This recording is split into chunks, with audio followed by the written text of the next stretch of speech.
নমস্কার, নব রান্নাঘরে একটা নতুন রেসিপিতে তোমাদের সবাইকে আবারও অনেক অনেক স্বাগত। আজকে আমি একটা খুব সহজ রান্না দেখাচ্ছি, কিন্তু আজকাল মানুষ প্রায় বাড়িতে এটা করা ভুলেই গেছে। সেটা হলো ধোকা।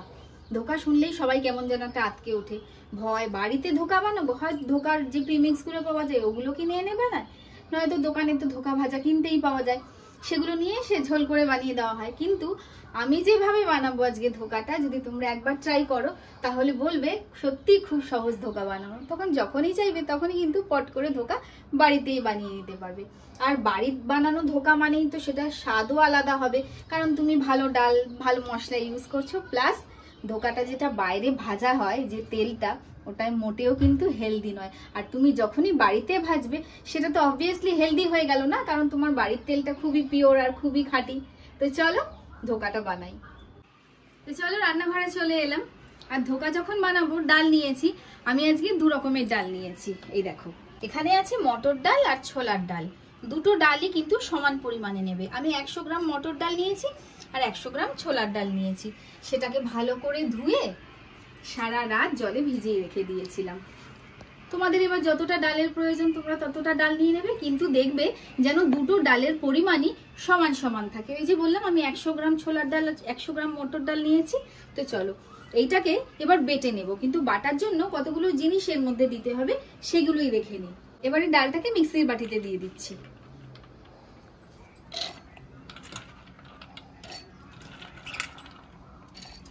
এবারে ডালের মধ্যে দিয়ে দেবো, দেখো, একটা কাঁচা লঙ্কা, দুটো শুকনো লঙ্কা, দারচিনি, দুটো এলাচ, আর নিয়েছি মৌরি, সবকটাই এবারে এর মধ্যে দিয়ে দিলাম। এবারে এর মধ্যেই দিয়ে দেব নুন আর চিনি। এবার এগুলোকে একসাথে বেটে নেব ভালো করে, অল্প অল্প জল দিয়ে, বেশি জল কিন্তু ব্যবহার করা যাবে না। ডালটা তো আমি বেটে নিয়ে এসেছি, এবার তোমাদের দেখাই। এই দেখো, দেখেছো কিরকম ঘন ঘন করে বেটেছি। আর পুরো একদম মিহি পেস্ট নয়, কিছু কিছু ডাল তোমরা দেখতে পাচ্ছ খন্ড খন্ড হয়েছে, গোটা গোটা আছে, এরকমই রাখতে হবে। এবার একটা কড়াই বসিয়েছি আর তার মধ্যে দিয়ে দিয়েছি সাদা তেল। এবারে এর মধ্যে দেব কালো জিরে, অল্প করে কালো জিরে দিয়ে দিলাম। তেল পুরো ভালো মতো গরম হয়ে গেছে। এবার ধোকার মিশ্রণটা দিয়ে দিলাম, সবটা মিশ্রণ দিয়ে দেব। এবারে এই ধোকার মিশ্রণটাকে কিন্তু কন্টিনিউ নাড়তে হবে। আর একটা কথা বলি তোমাদের, এই যে আমরা বাড়িতে করলে কিন্তু হিং ছাড়া করতে পারি, যাদের হিং এর প্রবলেম। দোকানে কিন্তু এই অপশনটা নেই, কিনতে গেলে হিং তো দেবেই ওরা। তাই বাড়িতে বানিয়ে খাওয়াটা সবসময় স্বাস্থ্যকর।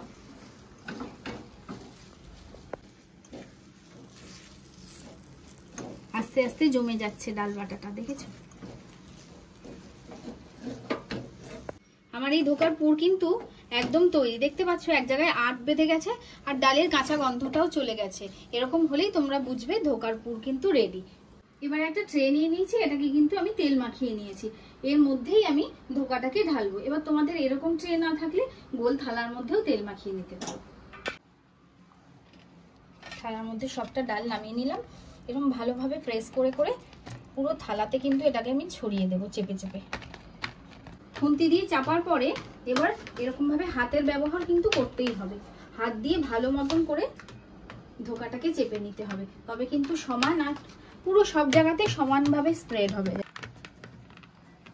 ভালো মতো পুরো থালা বরাবর কিন্তু আমি ডালটাকে সমানভাবে চেপে দিয়েছি। ভালো মতন ট্রেতে ডালটা ছড়িয়ে দিয়েছি। এবার কিন্তু সামান্য একটু সেট হওয়ার জন্য অপেক্ষা করব। 15-20 মিনিট ওয়েট করলেই হয়ে যাবে। এই যে ধোকার মিক্সটা কিন্তু এবার সেট হয়ে গেছে। এবারে এটাকে একটা ছুরি দিয়ে কেটে নেব। আমি চৌকো চৌকো করে কাটছি, তোমরা তোমাদের পছন্দ মতন শেপ দিতে পারো, বরফির মতোও কাটতে পারো। এরকম ভাবে আমি কিন্তু চৌকো করেই কাটলাম, একটু বড় বড় সাইজ রাখলাম।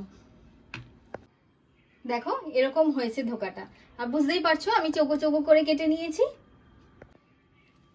এইভাবে ধোকাগুলোকে একটা স্প্যাচুলার সাহায্যে এই যে উঠিয়ে নিচ্ছি। তেল মাখানো আছে, ইজিলি কিন্তু ধোকাগুলো সব উঠে যাবে। এই যে দুটো ধোকা আমি তোমাদের তুলে দেখাচ্ছি, দেখো কিরকম হয়েছে। থিকনেসটা দেখো, ভালোই মোটা হয়েছে কিন্তু পাতলা হয়নি। দেখো এদিকে আমি কড়াইতে তেল বসিয়ে দিয়েছি, তেলও গরম হয়ে গেছে। এবার এক একটা করে ধোকা আমি ছেড়ে দিচ্ছি।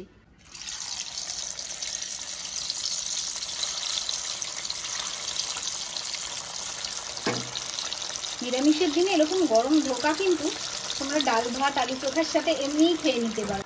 আর সন্ধ্যেবেলা মুড়ি চায়ের সাথে দারুণ লাগবে কিন্তু, বিশেষ করে এই বর্ষার ওয়েদারে।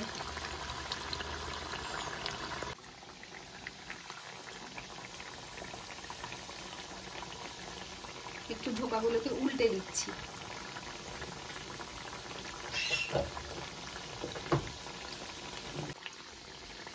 ধোকাগুলোকে এক পাশটা উল্টে দিলাম।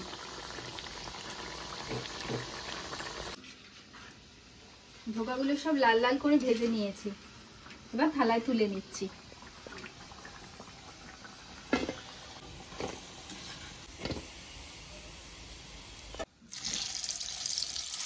বাকি ধোকাগুলো এবার ছেড়ে দিচ্ছি।